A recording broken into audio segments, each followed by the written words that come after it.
नमस्कार मुलांनो. आज आपण सौर ऊर्जेविषयी म्हणजे सोलर एनर्जी विषयी काहीतरी शिकणार आहोत. तर आपली आता पहिली स्लाइड बघूया. Next one. How many stars are there in the universe? माहितीये कोणाला? आपल्या ब्रह्मांडामध्ये किती तारे आहेत? Oh, Sanvi knows. Sanvi, come on. Saanvi सांग.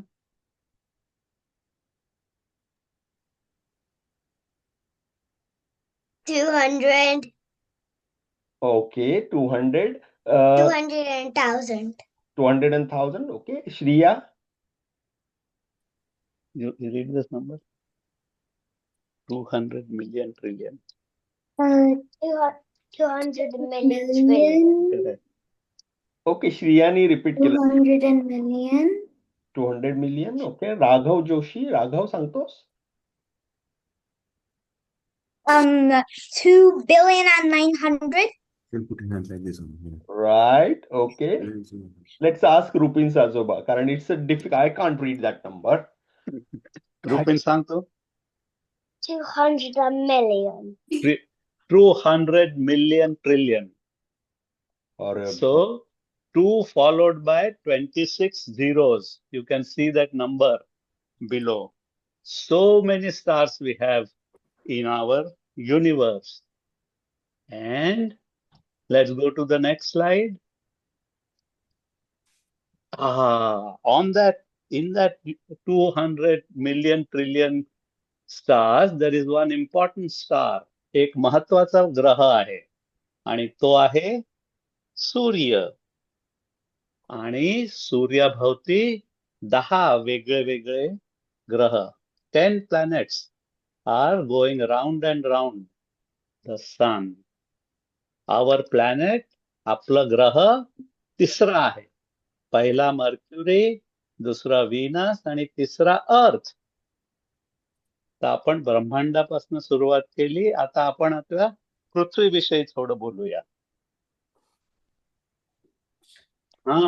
ही तर आपली पृथ्वी आहे आणि पृथ्वीच्या बाजूला पर्यावरण आहे. पर्यावरण म्हणजे ऍटमॉस्फिअर असं म्हणतात. ऍटमॉस्फिअर, पृथ्वीच्या आजूबाजूला हवा आहे, गॅसेस आहेत वेगळे वेगळे. आणि ते कसलं काम करतात माहितीये का? एका ब्लँकेटचं. जर हे गॅसेस नसते तर आपलं पृथ्वीचं तापमान -19 एवढं झालं असतं. आपल्याला राहताच आलं नसतं पृथ्वीवरती. आता हे तापमान कशासाठी वाढतं? तर त्याला म्हणतात ग्रीन हाऊस इफेक्ट. तुम्हाला माहिती आहे ना, आपल्या बागेमध्ये ग्रीन हाऊस असतं, ज्याच्यामध्ये काचा असतात. सूर्यप्रकाश आत येऊ शकतो आणि आत आलेला सूर्यप्रकाश बाहेर जात नाही, म्हणून तापमान छान राहतं, गरम राहतं. आता पुढच्या स्लाइडवर जाऊया. आपल्या पृथ्वीला जर आपण एका सफरचंद म्हणजे ऍपलशी कम्पेअर केलं तर ह्या डावा भाग ऍपलचा दाखवलाय आणि उजव्या भागात पृथ्वी दाखवली आहे. तर ऍपलचं साल किती बारीक असतं, किती पातळ असतं नाही का? तेवढंच पातळ आपलं ऍटमॉस्फिअर आहे. म्हणजे ऍपलच्या साला एवढं पातळ, अगदी बारीक. पृथ्वीचा जर आपण व्यास म्हणजे डायमीटर बघितला तर तो 12,000 किलोमीटर आहे बरं का, म्हणजे 8,000 मैल. आणि त्याच्या भोवतीचं जे ऍटमॉस्फिअर आहे, जे आपलं ब्लँकेट आहे, ते ब्लँकेट आहे फक्त 30 किलोमीटरचं. पुढे जाऊया. आता ह्या चित्रात तुम्हाला दिसेल की सूर्याकडनं आपल्याला प्रकाश येतो, तो पृथ्वीवर पडतो, त्यामुळे पृथ्वी गरम होते. आणि पृथ्वीच्या आजूबाजूला एक ऍटमॉस्फिअर आहे, त्याच्यातनं ढग असतात, ढग दिसतात, विमानं त्याच्यातनं जातात आणि आपल्याला अ, दिवसभर ऊन असतं, त्यामुळे पृथ्वी गरम होते. रात्र झाली की पृथ्वी ऍटमॉस्फिअर पेक्षा जास्त गरम असते, म्हणून ती एनर्जी परत आकाशाकडे पाठवते आणि ह्या ब्लँकेट मधले काही ढग ती एनर्जी परत पृथ्वीकडे सांगतात, म्हणून आपण खूपदा रात्री झोपू शकतो. पुढची स्लाइड. आणि हे सगळं झाल्यामुळे मुलांना, तुम्हाला माहितीये का आपल्याला पृथ्वीवर राहण्यासाठी काय काय लागतं? रुपिन, तू सांगू शकतोस? To live what do you require? Food, food, water, water, sun. Sun okay, what and else? Soil. And soil as well. हो की नाही? विहानला पण सांगा. विहान, कम ऑन, हा, विहान सांग. सांग बरं. Air. Air. Okay. Air, correct. त्यानंतर अजून कोणाला सांगायचंय? श्रियाला पण सांग. सांगायचंय. श्रिया, सांग बरं अजून काय? Shreyan. Oxygen. What? Oxygen. Oxygen म्हणजे ऑक्सिजन. Very- yes, correct. मित्रा मित्रा सांग बरं बाळा. मित्रा, अनम्यूट करून सांग. Trees. ट्रीज पाहिजेत अगं बाई. Prisha, trees, we require trees. Prisha,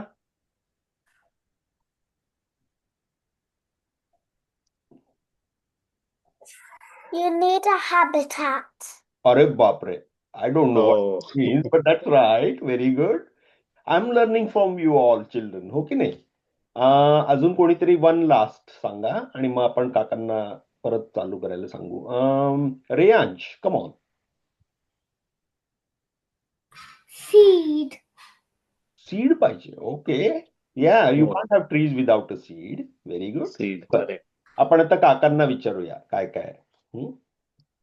हा, तर आपण आधी ब्रह्मांडाविषयी म्हणजे युनिव्हर्स विषयी बघितलं, मग ताऱ्यांविषयी बघितलं, मग ग्रहांविषयी बघितलं, आणि आपल्या ग्रहाविषयी आपण ऍटमॉस्फिअरचा अभ्यास केला. आणि हे ऍटमॉस्फिअर असल्यामुळे आपला ग्रह उबदार असतो आणि सूर्यप्रकाश असतो, त्याच्यामुळे झाडं तयार होतात, छोटे छोटे प्लांट्स तयार होतात, गवत तयार होतं. जे जे काय आपल्याला हिरवं दिसतं ते सगळं आपल्याला मदत करतं पृथ्वीवर राहण्यासाठी. तर काय काय करतं ते? तर आपल्या गाडीतनं निघणारा गॅस ते अब्सॉर्ब करतं. आपण झाडाखाली उभं राहिलो उन्हाळ्यात की आपल्याला शेड मिळते.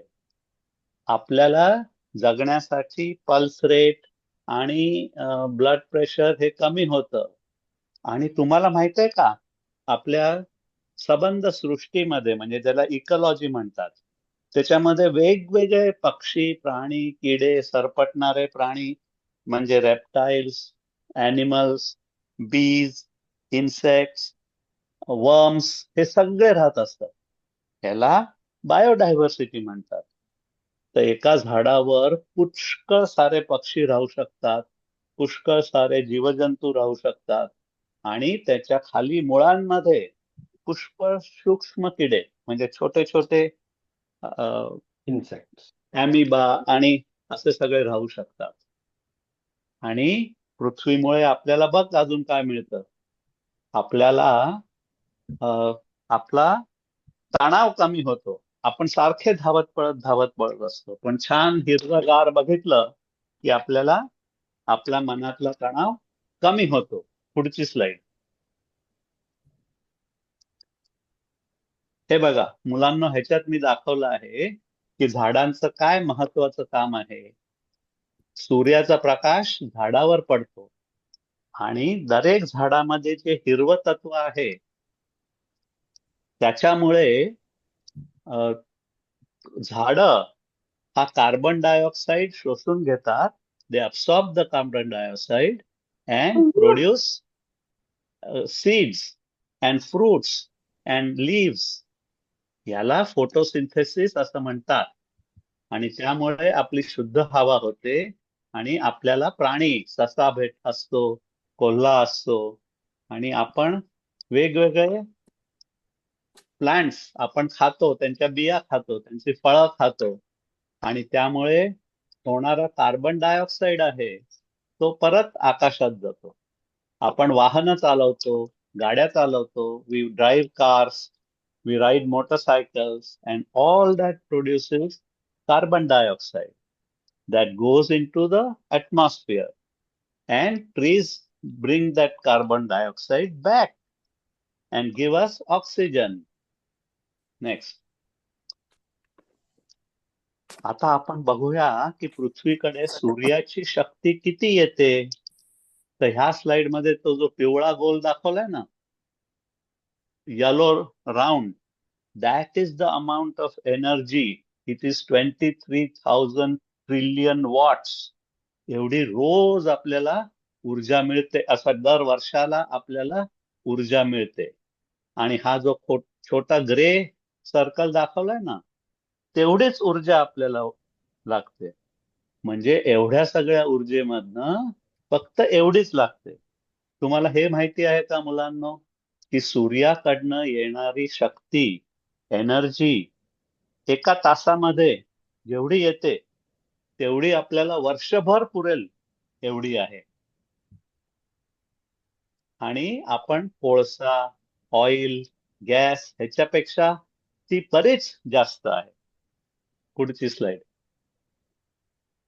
आता आपण बघूया आपल्या घरामध्ये आपण सूर्याची एनर्जी कशी वापरू शकतो. तर आपल्या घरावरती आपण सोलर पॅनल लावू शकतो आणि ती वरती दाखवली आहे ती, त्या सूर्यप्रकाशाचं रूपांतर ती विजेमध्ये करतात. That means it converts energy into electricity, solar energy into electricity. आणि मग तो लाल बॉक्स दिसतोय का तुम्हाला, त्याला इन्व्हर्टर म्हणतात. आणि त्या इन्व्हर्टरमुळे ती एनर्जी आपल्याला घरात वापरण्यासाठी होते. आणि ही खालती स्विचेस दिसत आहेत ना मध्ये, ते स्विचेस मधनं एनर्जी आपल्या वॉशिंग मशीनला जाऊ शकते, आपल्या डिशवॉशरला जाऊ शकते, आपल्या हीटरला जाऊ शकते. आणि डावीकडे एक तुम्हाला मीटर दिसतोय, तिथनं ती एनर्जी परत आपल्या सप्लाय कंपनीकडे पण जाऊ शकते. आणि रुपीन, आपल्या घरावर सोलर पॅनल आहेत का रे? Oh. हो. Very good. आणि आमचं सगळं घर सोलर पॅनलवर चालतं बरं का. घरामध्ये आम्ही गॅस वापरत नाही, ऑइल वापरत नाही, कोळसा वापरत नाही, फक्त वीज. तेव्हा आमच्या घरात धूर पण होत नाही.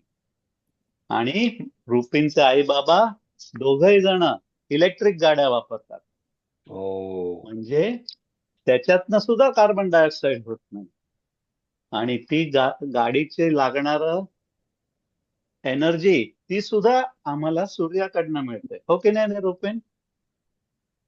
Very good. तर असं आपण सगळ्यांनी केलं तर कार्बन डायऑक्साईड होणार नाही, पोल्युशन होणार नाही, हवा स्वच्छ राहील आणि आपल्याला लांब लांब छान नॅचरल जग बघायला मिळेल, पोल्युशन कमी झाल्यामुळे. बस माझं एवढंच प्रेझेंटेशन आहे. आता काही प्रश्न असतील तर विचारा, मी सांगतो.